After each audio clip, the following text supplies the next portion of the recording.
진하나에서 후시구로와 레지의 전투가 결착이 나고 레지에게서 여러가지 정보를 얻을 수 있지 않을까 했습니다만 그가 남긴 것은 포인트 41점과 저주였습니다. 먼저 레지가 과거의 술사라는 것이 밝혀졌는데요. 과거라고 해도 400년, 1000년, 주물이 된 시기는 각자 다른데 레지는 켄자쿠뿐만 아니라 텐긴의 술식과 그의 생활 방식까지 알고 있어서 1000년 이상 전 술사였습니다. 텐긴이 지금은 주술고전 안에 들어앉아 있지만 그는 1000년 전에도 히키코모리였던 모양입니다. 후식으로는 텐겐이 켄자쿠의 내통자일지도 모른다고 의심했는데 그 이유는 텐겐이 말한 사멸회유의 목적을 레지가 블러프라고 했기 때문입니다. 레지가 눈치챈 것을 전지전능한 텐겐이 깨닫지 못한 것은 확실히 이상하죠. 하지만 레지의 반응으로 그것은 아니라고 판단. 사실 텐겐은 회유의 결계가 자신을 거절하고 있어서 결계 안의 상황은 모른다고 했기 때문에 단순히 현 상황을 파악하지 못하고 있을 가능성이 있습니다. 그리고 레지는 후식으로에게 운명의 농락당에 광대가 되어 죽어달라는 말을 남깁니다. 이전 영상에서 주술사가 남기는 마지막 말이 저주가 된다는 말씀을 드린 적이 있는데 이것이 저주라면 후식으로의 앞날은 말도 안 되는 상황으로 전개될 가능성이 있습니다. 하지만 저주라고 해도 반드시 그렇게 된다는 것이 아니라 그럴 상황으로 운명이 움직인다는 의미이고 주술회전의 세계관에서는 저주를 저주로 막고 되돌리는 것이 가능하므로 이 발언이 어떤 식으로 회수될지는 좀 더 지켜봐야 할 것 같습니다.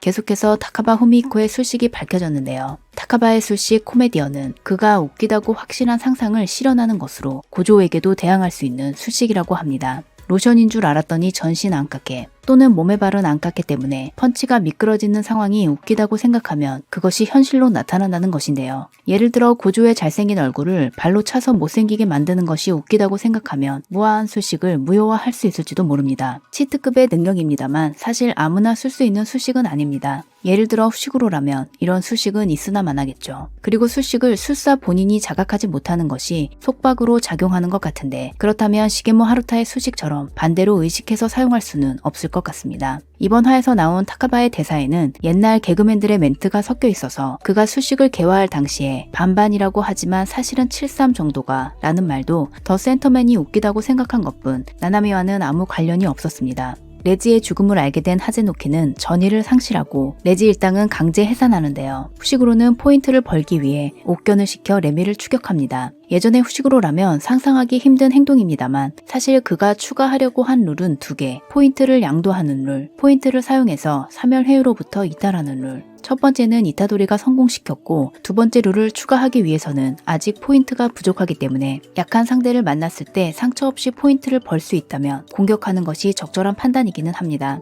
레미를 죽이려는 순간 후식으로의 뇌 속에서 츠미키의 목소리가 들리고 후식으로는 옥견을 해제하며 원래대로 돌아옵니다. 이미 전투에서 너덜너덜해진 후식으로는 의식을 잃고 쓰러지는데 그 위로 천사, 크루스 하나가 내려옵니다. 도쿄 제2콜로니에 있었을 천사가 왜 제1콜로니에 있는 것인지 그것도 핀포인트로 후식으로 앞에 나타난 것에는 여러 가능성이 있습니다만 아직은 정보가 좀 부족하네요. 다음은 센다이 콜로니 11월 12일 11시 28분 이타도리와 후식으로가 콜로니에 들어간 것은 11월 12일 12시이므로 그 전의 상황이며 센다이 콜로니는 사파전으로 팽팽한 상태가 유지되는 중이었습니다. 먼저 도르부 라크다와라 91점 와국 대란에서 단독으로 열도 제압을 이룬 숙노. 와국 대란은 2세기 후반 야요이 시대에 실제로 있었던 쟁란으로 그는 약 2000년 전 술사입니다. 두 번째 수익이라는 것은 2000년 전 활동 후 주무라, 1000년 전 다시 활동하다, 켄자쿠를 만나 계약을 맺고 주무라, 그리고 현재 사멸회유에 참가한 것으로 보이는데요. 사실 수익이라는 것이 그릇을 가리는 스쿠나가 특수한 경우지 보통의 술사라면 주무를 사람에게 먹이면 오케이이므로 어려운 일은 아닙니다. 그의 수식은 자립형 두 종류의 식신의 궤적을 자신의 영역으로 삼는 것. 켄자쿠가 사사키 선배를 결계 밖으로 데려갈 때 배경으로 나온 2마리가 아마도 그 식신인 것 같습니다. 다음은 이시고오리류